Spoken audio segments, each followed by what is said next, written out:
신경과나 신경외과에서 급성기 뇌손상 치료가 끝나면 이후에는 꾸준한 재활 치료가 필요합니다.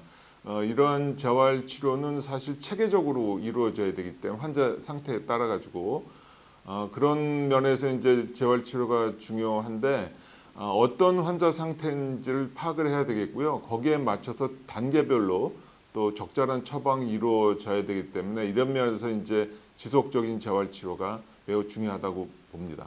예, 요즘에 이제 환자나 보호자분들이 이제 특히 뇌졸중의 경우에 골든타임 물어보시는데 그 뇌졸중, 뇌손상, 중추신경이 다치면 일정 시간이 지나면 사실은 이제 증세가 고정되는 경우가 많습니다. 근데 이제 초기에는 회복이 이제 활발하게 일어나는데 이때 이제 적절한 재활 치료가 매우 중요한데요. 특히 이제 한 6개월 내 이제 적극적인 재활 치료가 필요하고 운동 기능인 경우는 발병 후 3개월 내가 가장 활발히 이렇게 회복이 일어나기 때문에 시기에 맞춰 가지고 적절한 재활 치료가 회복에 큰 도움이 되겠습니다. 100% 재활된다고 보기는 어려운 경우가 있죠. 왜냐하면 그 환자의 뇌손상에 대한 예후는 초기의 병변의 위치라든지 크기, 또 동반 질환 이런 거 여러 요소에 이제 예후가 결정되는 경우가 많습니다. 그래서 꾸준한 재활 치료를 한다고 해도 100% 회복이라고 볼 수는 없는데 물론 이제 완전히 좋아지는 경우도 있죠. 그렇지만 적절한 시기에 적극적인 재활 치료를 하면은 장애의 그 후유 증상을 최소화할 수가 있고 또 독립적인 삶을 유지하는 뭐 운동 기능이나 다른 기능들이 회복이 안 됐더라고 하더라도 환자분들이 혼자서 생활을 유지할 수 있는 그런 기술이라든지 요령 같은 걸 배워서 남의 도움 없이 지낼 수 있는 방법들이 있기 때문에 이런 면에서도 재활 치료가 중요하겠습니다. 네, 사실 재활의 예후를 결정하는 제일 중요한 요인은 환자의 적극적인 참여 의지입니다. 얼마나 자기가 회복을 위해서 노력을 하느냐, 또 재활치료, 운동치료에 참여를 하느냐죠. 그래서 물론 이제 여기에는 이제 인지기능이나 뭐 이런 것들이 중요하겠지만 환자의 참여 의지가 없다고 하면은 뭐 옆에서 아무리 치료사나 가족들이 도와준다고 해도 회복은 굉장히 늦게 일어날 수밖에 없습니다.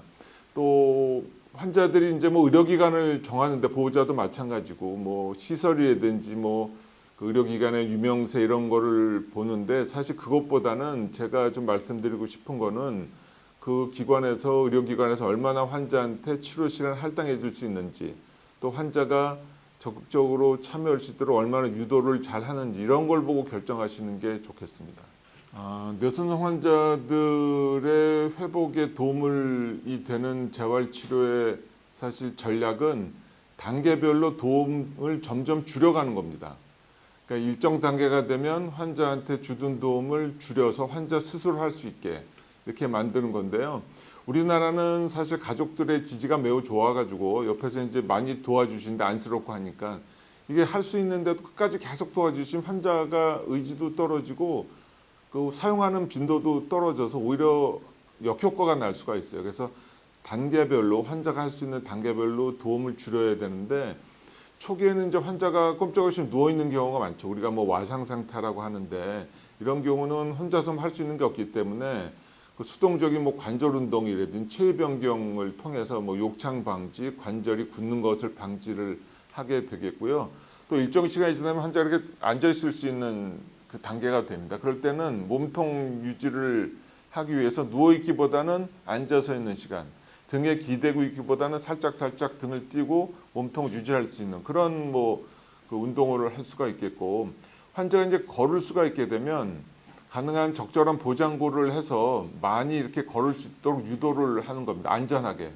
또 근데 이제 걷기 하다 보면 환자가 이제 막 기분이 좋아지면서 혼자 무리하게 걷다가 낙상이 되는 경우가 있는데 이런 거는 조심을 해야 되겠죠. 그래서 적절한 안전 장비를 해야 되고 집으로 갈 수 있는 단계가 되면 사실은 저는 좀 더 집으로 가셔서 뭐 병원에 계속 입원하기보다는 실제 생활을 하는 것이 독립적인 삶을 유지하는 데 매우 큰 그 역할을 하기 때문에 실제 생활에 들어가서 좀 불편하시더라도 적극적으로 생활을 하는 것이 회복에 큰 도움이 되겠습니다. 이런 단계별로 접근하시는 게 좋겠습니다. 뇌손상을 되면 이제 처음에는 그 팔다리가 이렇게 움직이지 못하고 축 처져 있는 단계가 있다가요. 조금 시간이 지나면 경직이라고 하는 뻣뻣한 게 생기면서 이렇게 오그라드는 경우가 많아요. 그래서 축 처져 있는 단계에서는 뭐 움직이지를 못하기 때문에 누가 이제 움직여줘야 되는, 그래야지 이제 관절이 굳지 않고 또 이렇게 뭐 긴 베개라든지 이거를 해서 다리가 너무 벌어지지 않게 해주는 그런 단계가 있겠고, 그 팔로 치면 팔이 이제 이런 식으로 이렇게 굽어지게 됩니다. 경직이 생기면. 근데 본인이 이렇게 움직이려고 그러면 따로따로 움직이는 게 아니고 같이 이렇게 움직이는 여러 가지 연합 동작이 나타나게 되는데, 이렇게 되면은 사실 이런 상태로 오래 있게 되면 또 관절이 또 굳겠죠. 그럴 때는 반대로 스트레칭 하는 걸 해야 되는데, 손가락이 이렇게 많이 굽어져서 굳는 수가 있어요. 이럴 때는 그 누워있는 경우는 이완 상태가 되면 경직이 조금 줄어들기 때문에 그런 상태에서 피는 걸 하는데 손목까지 끝까지 피는 그런 역할을 해주셔야 되고, 이런 데를 댈 수가 있으면은 대고 위에서 누르는, 체중을 이용해서 누르는 그런 걸 해야 되고,